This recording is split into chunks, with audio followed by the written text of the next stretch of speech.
July ತಿಂಗಳಲ್ಲಿ ಹೆಚ್ಚು ಮಳೆಯಾಗುತ್ತದೆ ಎಂದು ಹವಾಮಾನ ಇಲಾಖೆ ಮುನ್ಸೂಚನೆ ನೀಡಿದೆ. ಹಾಗಾಗಿ ಈ ವರ್ಷ ಒಳ್ಳೆಯ ಮಳೆಯಾಗುತ್ತದೆ ಎಂಬ ನಿರೀಕ್ಷೆ ಇದೆ ಎಂದು ಕಂದಾಯ ಸಚಿವ ಕೃಷ್ಣ ಬೈರೇಗೌಡ ತಿಳಿಸಿದರು.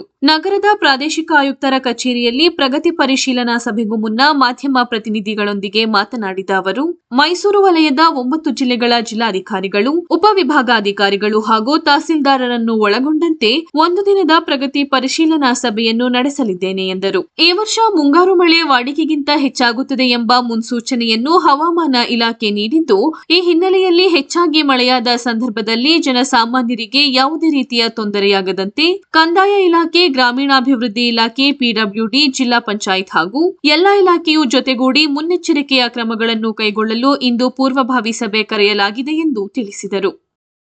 ಅದು ಗ್ರಾಮೀಣಾಭಿವೃದ್ಧಿ ಇಲಾಖೆ, ಪಿಡಬ್ಲ್ಯೂಡಿ, ಜಿಲ್ಲಾ ಪಂಚಾಯತ್ ಅವರೆಲ್ಲರ ಜೊತೆಗೆ ಸೇರಿ ಮುಂಜಾಗ್ರತೆ ಕ್ರಮಗಳನ್ನು ತೆಗೆದುಕೊಂಡು ಹೆಚ್ಚು ಮಳೆ ಆದಂಥ ಸಂದರ್ಭದಲ್ಲಿ ಜನಗಳಿಗೆ ಆಗುವಂಥ ತೊಂದರೆಗಳನ್ನು ತಪ್ಪಿಸಬೇಕು ಅಂತೇಳಿ ಇವತ್ತು ಪೂರ್ವಭಾವಿ ಸಭೆಯನ್ನು ನಾವು ಇಟ್ಕೊಂಡಿದ್ದೇವೆ.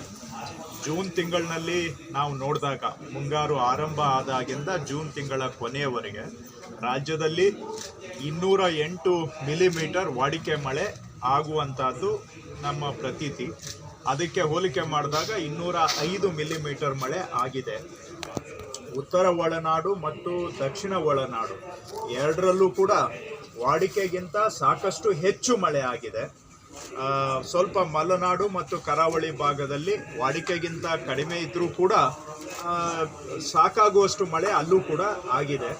ಒಟ್ಟಾರೆ 31 ಜಿಲ್ಲೆಗಳಲ್ಲಿ 24 ಜಿಲ್ಲೆಗಳಲ್ಲಿ ವಾಡಿಕೆಗೆ ಅಷ್ಟು ಮಳೆ ಆಗಿದೆ ಅಥವಾ ವಾಡಿಕೆಗಿಂತ ಜಾಸ್ತಿ ಮಳೆ ಆಗಿದೆ.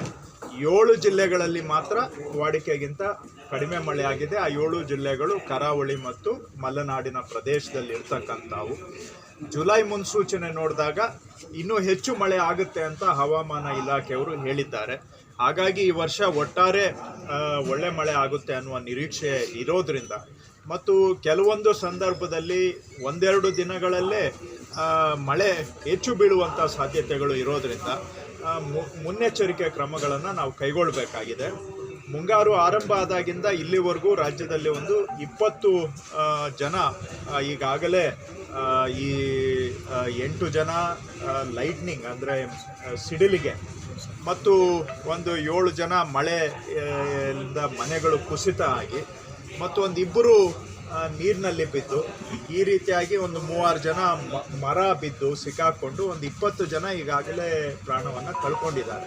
ಇನ್ನು ಮುಂದಿನ ಬರುವ ತಿಂಗಳುಗಳಲ್ಲಿ ಈ ರೀತಿ ಆಗಬಾರ್ದು, ಏನೇ ಇಂಥದ್ದು ಅನಾಹುತ ಆಗೋದನ್ನು ತಪ್ಪಿಸ್ಬೇಕು ಅಂತೇಳಿ ನಮ್ಮ ಅಧಿಕಾರಿಗಳನ್ನು ಈಗಲೇ ಎಚ್ಚರಿಸುವಂಥ ಕೆಲಸ ಇವತ್ತು ಈ ಸಭೆ ಮುಖಾಂತರ ನಾವು ಮಾಡ್ತಾ ಇದ್ದೇವೆ.